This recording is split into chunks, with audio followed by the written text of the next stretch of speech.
Hey guys, it's Heather and I am here at the Disneyland Resort in Southern California. And today I am going to be showing you rides that can only be found here at the California parks.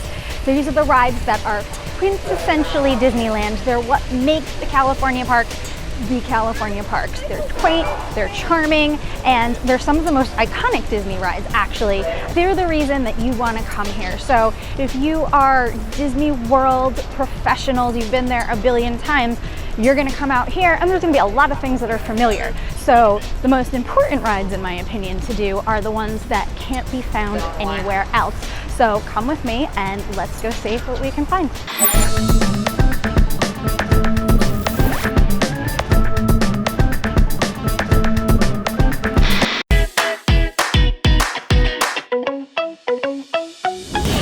Welcome to Cars Land. So not only are there a bunch of rides here that can only be found in California, but there's a whole land. So we've all heard about Cars Land. It really does feel like you're walking right into a cartoon and into Radiator Springs. It's pretty impressive.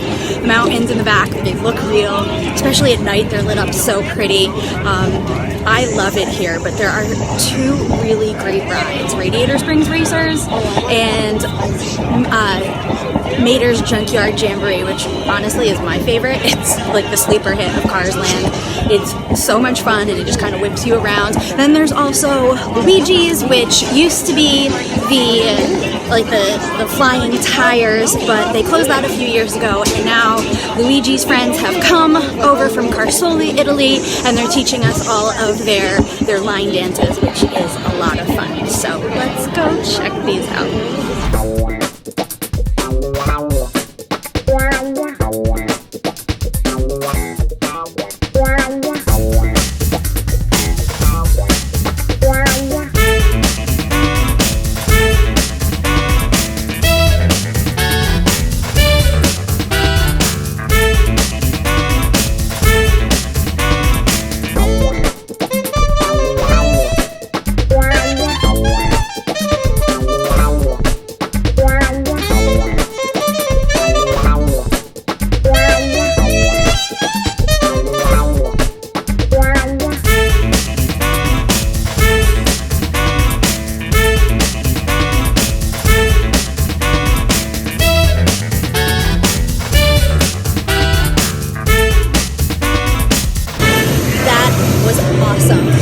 So we have nobody to race again, so I guess we won, but it's a lot of fun. It's a little crazy though, my hair's looking a little nuts, but that was a lot of fun. I'm currently in line for Mater's Junkyard Jamboree, and I have to be honest, this is the sleeper hit of Radiator Springs. This is deceivingly intense. This thing whips you around. It is so much fun. It's kind of like when you went to the fair as a kid, the scrambler ride or the mixers where you just like whip around.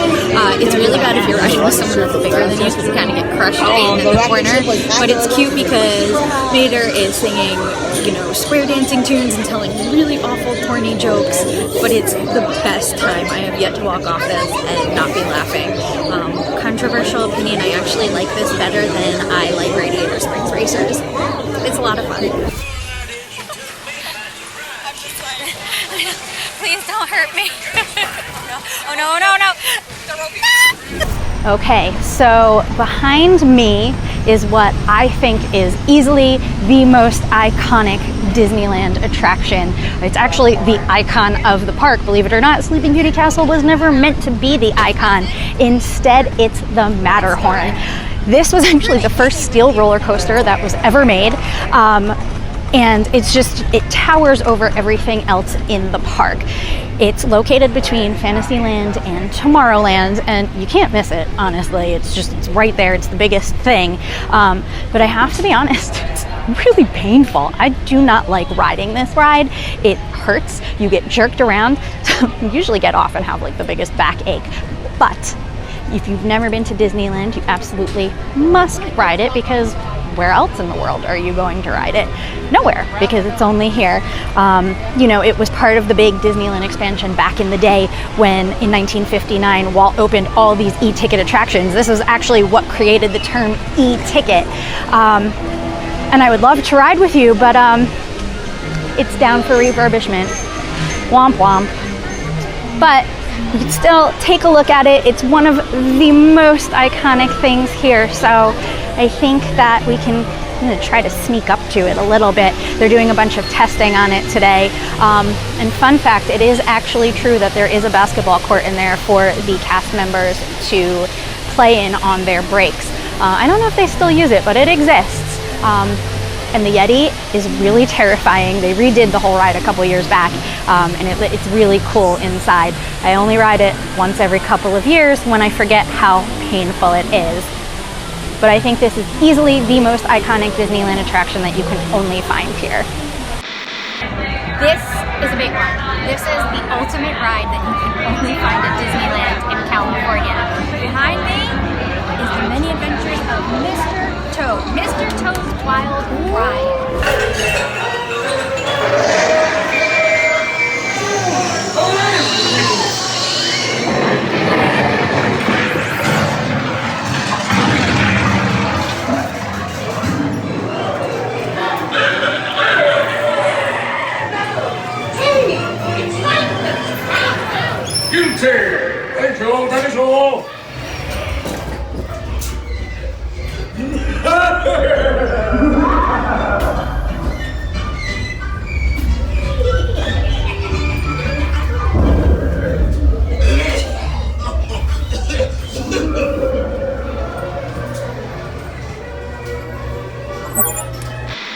Do you remember when Walt Disney World had the Submarine Voyage?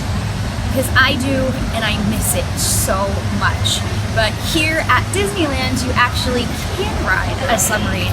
It's not 20,000 Leagues Under the Sea, but it is Finding Nemo, which makes it fun for the whole family. It gets really crowded though, so you either want to ride early in the morning or late at night, but it's nice and cool in the submarine, so it's a nice way to sit down and relax for a few hours. But you know what they used to have back in like the 50s and the 60s? They actually had actresses playing mermaids in this lagoon back when it was themed after 20,000 Leagues Under the Sea, and I feel like that would be the best job ever. I just want to sit in a mermaid tail in the water all day, just playing in the pool and waving to guests as they go by. I mean, there's probably sunburn and your hair would get a mess from the chlorine, but I just feel like who doesn't want to be a mermaid? That would be a great job. So when you come to Disneyland, make sure you check out the Submarine Voyage because you can only find it here in California. This is my favorite ride, and it can only be found here at the Disneyland park. Alice in Wonderland is my favorite movie. It's my favorite book. Alice is my girl. I wanted to be her when I was little, so I love coming on this ride because you basically jump right into Wonderland.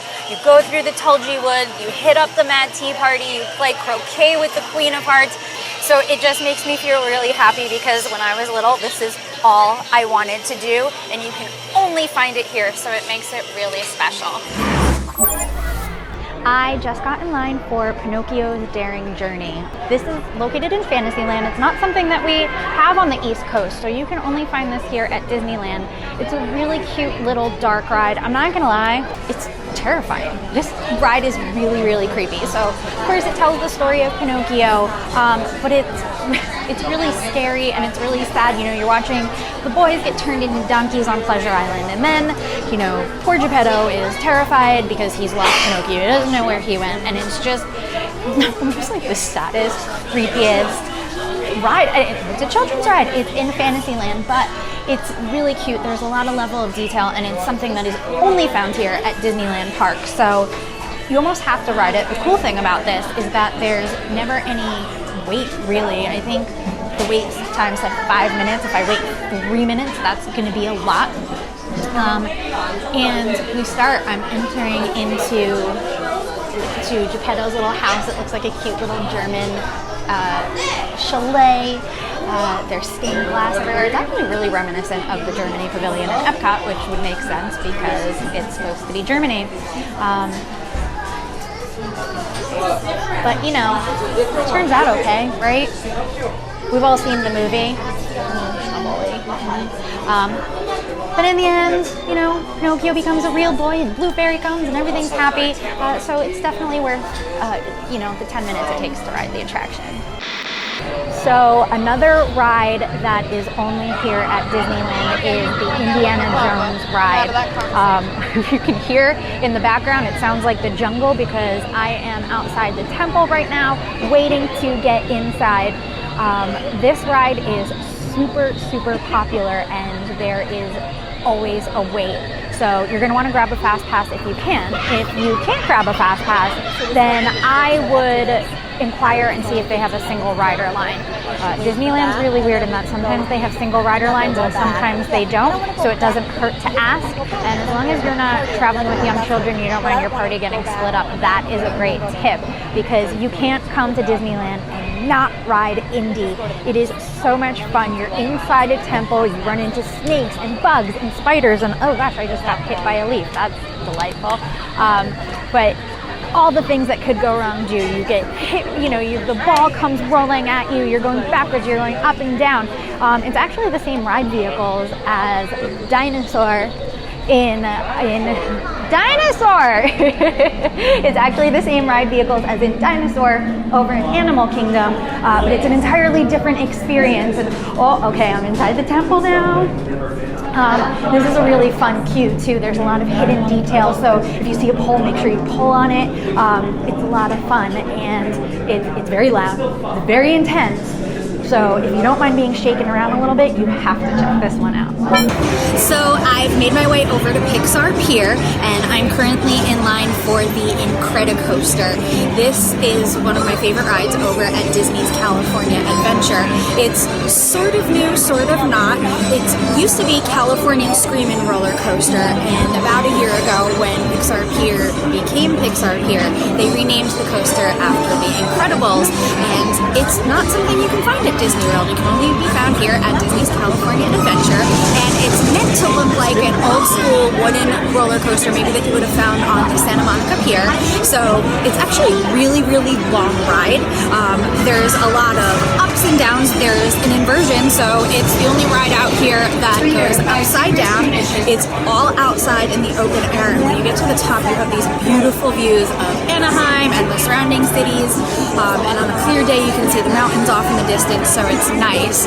I will say the line does tend to get a little long, so you're going to want to fast pass this or go early in the morning. Sometimes there's a single rider line, but that gets longer than even the standby wait sometimes, so I would definitely try a fast pass for this. I'm an agent for MEI Travel in partnership with AllEars. We'll be bringing you more content on Disneyland and Disney World in the future, so if you want to follow along, click here to subscribe. If you want to learn more about MEI Travel, click here.